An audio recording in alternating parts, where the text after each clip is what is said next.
MK jewellery বৰ্তমান সমগ্ৰ অসমৰ এটি চিনাকি নাম MK জুৱেলাৰী 24 বছৰে নিষ্ঠা সততাৰে ৰাইজৰ সেৱাত গুণগত উন্নত মানদণ্ডৰ হলমাৰ্কযুক্ত সোণ ৰূপ হীৰা আদি গহনা গাঁথৰিৰ বৰ্তমান এটি অত্যাধুনিক সম্ভ্ৰান্ত চালে চকুৰোৱা শ্বৰুমলৈ পৰিণত হৈছে ৰাইজৰ আপোন জুৱেলাৰী MK জুৱেলাৰী বিয়া বাৰু জন্মদিন বা অন্য কোনো বিশেষ মুহূৰ্তত আপোনজনক যদি সোণ ৰূপ হীৰা বা অন্য যিকোনো গহনা উপহাৰ দিব বিচাৰে তেন্তে MK জুৱেলাৰীক সদায় পাব আপোনালোকৰ কাষত প্ৰিয় গ্ৰাহকসকলৰ যদি সোণ ৰূপ বা তাম আদি গহনা গাঁথৰিৰ কোনো সমস্যা থাকে তেন্তে আমি আমাৰ নিজা কাৰখানাত ততাতৈয়াকৈ গ্ৰাহকৰ সুবিধাৰ প্ৰতি লক্ষ্য ৰাখি তৎক্ষণাত সমাধা কৰোঁ আপোনাৰ মৰমৰ পুত্ৰ বা জীয়ৰীৰ শুভ বিবাহৰ বাবে আমাৰ শ্বৰুমত হলমাৰ্কযুক্ত বিয়াৰ সম্পূৰ্ণ গহনা পোৱা যাব উচিত মূল্যত আৰু উচিত মানদণ্ডত পুৰণি সোণৰ গহনা সলনি কৰি অত্যাধুনিক ন ডিজাইনৰ গহনা আমাৰ MK জুৱেলাৰীৰ পৰা ক্ৰয় কৰিব পাৰিব প্ৰিয় গ্ৰাহকসকলক সম্পূৰ্ণ বিশ্বাসযোগ্যতাৰে আমাৰ শ্বৰুমৰ পৰা কোনো অসুবিধা নোপোৱাকৈ সেৱা আগবঢ়োৱাই আমাৰ একমাত্ৰ লক্ষ্য গতিকে আজিয়ে সপৰিয়ালে আহক আমাৰ শ্বৰুম MK জুৱেলাৰীলৈ আৰু লৈ যাওক আপোনালোকৰ সপোনৰ গহনা গাঁথৰিসমূহ আমাৰ ঠিকনা MK জুৱেলাৰী ৰূপহিয়ালী ষ্টুডেণ্ট গেলেৰীৰ কাষত নমস্কাৰ এটি বিশেষ বাতৰিৰ সৈতে ষ্টুডিঅ'ৰ মজিয়াত মই লিপিকা গুৱাহাটী মহানগৰীস্থিত জ্যোতি চিত্ৰবন ফিল্ম ষ্টুডিঅ'ত হিয়াৰ আমঠু ভাৰতৰত্ন ডক্টৰ ভূপেন হাজৰিকাৰ সন্মানাৰ্থে ৰোপণ কৰা হয় অৰ্কিড উক্ত অনুষ্ঠানত ভাগ ল'লে কেইবাগৰাকী স্বৰ্ণমধন্য শিল্পীয়ে নিউজ নাওৰ এক বিশেষ প্ৰতিবেদন গুৱাহাটী মহানগৰীস্থিত জ্যোতি চিত্ৰবন ফিল্ম ষ্টুডিঅ'ত হিয়াৰ আমঠু ভাৰতৰত্ন ডক্টৰ ভূপেন হাজৰিকাৰ সন্মানাৰ্থে ৰোপণ কৰা হয় অৰ্কিড উক্ত অনুষ্ঠানত ভাগ ল'লে কেইবাগৰাকীও স্বনামধন্য শিল্পীয়ে উল্লেখযোগ্য যে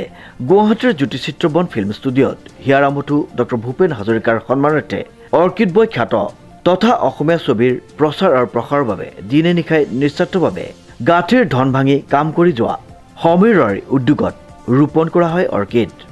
2020 চনৰ পৰা অসমৰ প্ৰায় 394টা বিভিন্ন ঠাইত প্ৰায় 8000তকৈ অধিক অৰ্কিড বিভিন্ন অসমৰ গৌৰৱৰ সন্মানাৰ্থে ৰোপণ কৰি অহা প্ৰকৃতিপ্ৰেমী সমীৰৰ লগতে এই অৰ্কিড ৰোপণ অনুষ্ঠানত ভাগ ল'লে ক্ৰমে বিশিষ্ট চলচ্চিত্ৰ পৰিচালক বিশ্বজিৎ বৰা অভিনেত্ৰী চন্দনা শৰ্মা সুদক্ষ অভিনয় শিল্পী উদ্যোগপতি বিনোদ লাল দাস বিশিষ্ট fashion photographer Pallav Mahanta makeup artist Akash আদিয়ে গুৱাহাটীৰ কাহিলীপাৰাস্থিত আমাৰ অসম গৌৰৱ জ্যোতি চিত্ৰবন ফিল্ম ষ্টুডিঅ'ত আৰু ইয়াত আমি আজি প্ৰথমবাৰৰ বাবে আমাৰ হিয়াৰ আমঠু ডক্টৰ ভূপেন হাজৰিকাদেৱৰ সন্মানাৰ্থে দুটা প্ৰজাতিৰ অৰ্কিড ৰোপণ কৰিলোঁ আৰু এই অনুষ্ঠানত আমাৰ অসম গৌৰৱ পৰিচালক বিশ্বজিৎ বৰাদেৱ বিশিষ্ট অভিনেতা বিনোদ লাল দাস বিশিষ্ট অভিনেত্ৰী চন্দনা শৰ্মাকে আদি কৰি আমাৰ উদীয়মান আৰু বিশিষ্ট ফটোগ্ৰাফাৰ পল্লৱ মহন্তদেৱ উপস্থিত আছিলে খুব এটা ভাল অনুভৱ আৰু আশা কৰিছোঁ যে আমি ৰোপণ কৰা এই অৰ্কিড যাতে তেওঁলোকে আমাৰ ইয়াৰ যি কৰ্তৃপক্ষ আছে তেওঁলোকে যাতে যত্ন কৰে ইয়াৰ প্ৰতিপালন কৰি আমি আশা কৰিলোঁ আৰু অনাগত দিনত আমি